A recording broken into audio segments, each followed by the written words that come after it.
आज आपण बघणार आहोत आणखी एक प्रोटीन रिच रेसिपी। यासाठी हरभरे मी आदल्या दिवशी भिजवून उकडून घेतलेत, ते स्मॅश करून घ्यायचे। यामध्ये होममेड पनीर घालायचं, मी पनीर शक्यतो घरीच बनवते।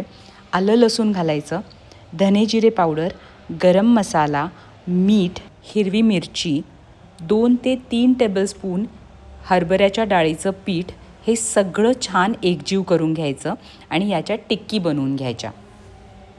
त्या तव्यावर छान शॅलो फ्राय करून घ्यायच्या। मी बिन तेलाची चपाती घेतली आहे, चपातीला अजिबात तेल लावलेलं नाही आहे। त्याच्यावर ही टिक्की ठेवायची। यावर तुम्ही कांदा, मेयोनीज, हंग कर्ड थोडंसं फेटायचं, त्याच्यामध्ये थोडीशी साखर घालायची। तुम्ही यावर बाकीच्या काकडी, टोमॅटो अशा भाज्यासुद्धा घालू शकता। मस्त रोल करायचा, दोन्ही साईडनं भाजून घ्यायचा आणि सॉसबरोबर सर्व करायचं। एवढं भारी लागतं ना, करून बघा आणि वेज ऑथेंटिकला नक्की फॉलो करा।